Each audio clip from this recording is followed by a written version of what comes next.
Halo, balik lagi sama gue Yeski dari Telset. Selamat datang di 2026, di mana harga flagship sudah setara motor bekas. Jadi Xiaomi 15T datang sebagai jalan tengah yang serius. T-Series dari Xiaomi ini bukan lagi sekedar versi murah, tapi jembatan buat kalian yang mau HP dengan kamera Leica tanpa harus jual ginjal. Tapi apakah 7 juta ini investasi atau sekedar kompromi? Hari ini kita bedah tuntas alasan kenapa layarnya turun ke 120 Hz, rahasia dibalik Dimensity 8400 Ultra yang panas tapi buas, sampai eksperimen warna dari pabrikan Leica.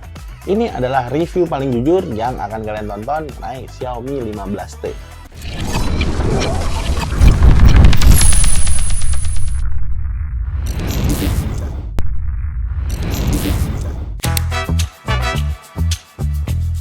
Xiaomi akhirnya sadar kalau tangan manusia itu punya lekukan. Desain baru ini lebih curvy, lebih manusiawi. Tapi jujur aja, fiberglass di bagian belakang ini bisa dibilang plastik kelas atas atau polikarbonat gitu. Solid, iya, tapi kalau kalian cari sensasi dingin ala kaca flagship, kalian nggak akan menemukannya di sini. Selain itu, ini juga masih suka nempel sidik jari kalau kalian lihatnya miring gitu. Selain itu, di bagian bodinya atau desainnya, dia udah wajib juga ngantongin sertifikasi IP68 kayak seri sebelumnya. Jadi yang ini dia ngantongin. Ya bisa dibilang ini bukan lagi bonus, tapi kewajiban. Dan di bagian layarnya, dia pakai perlindungan Corning Gorilla Glass 7i yang bikin penggunanya jadi lebih aman gitu, jadi nggak worry. Ingat juga mengenai sertifikasi yang tadi, ini tahan air bukan berarti dia bisa diajak menyelam cari harta karun di Ancol, jadi gunakan logika kalian.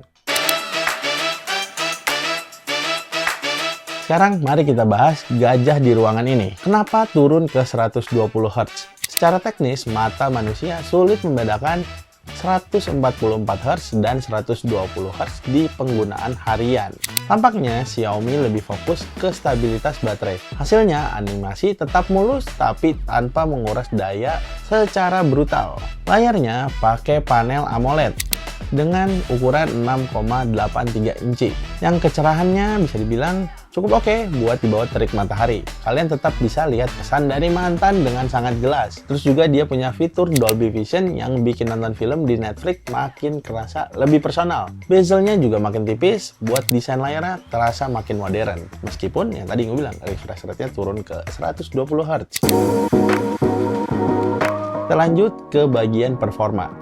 HP ini pakai Dimensity 8400 Ultra. Nama yang cukup panjang ya. Multitasking terbilang cukup oke di sini. HyperOS terbang di sini. Tapi mari kita jujur, performa tinggi punya konsekuensi, yaitu panas. Bisa dibilang HP ini bukan HP yang adem ayem kalau kalian paksa buat kerja lembur.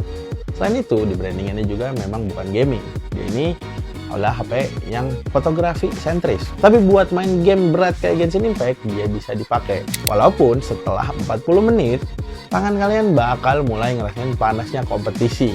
Xiaomi 15T ini kayak mobil sport yang kencang tapi butuh pendingin ekstra kalau mau dipacu secara maksimal. Lalu buat main game-game enteng, HP ini masih bisa dipakai juga tentunya, kayak Mobile Legends dan game-game sejenisnya. Kita lanjut ke bagian alasan kalau kalian beli HP ini, yaitu kolaborasi bersama Leica. Bukan cuma tempelan logo semata, HP ini punya mode autentik yang ngasih kalian karakter bayangan yang dalam. Sementara di mode vibran, buat kalian yang mau foto siap upload tanpa edit, pilih yang itu. Ini kamera yang punya jiwa, bukan cuma megapiksel yang tinggi. Telefoto 50 megapikselnya juga juara buat street fotografi. Dan buat para videografer, dukungan profile lock dan loop di 4K itu gila buat harga 7 juta. Tapi ingat, kalau sesi rekamannya kelamaan, HP-nya bakal protes soal suhu. Di bagian baterai, HP ini naik. Baterainya jadi 5500 mAh. Awet? Ya, masih masuk awet. Tapi charger dengan kecepatan 67 Watt di tahun 2026 terasa aman aja.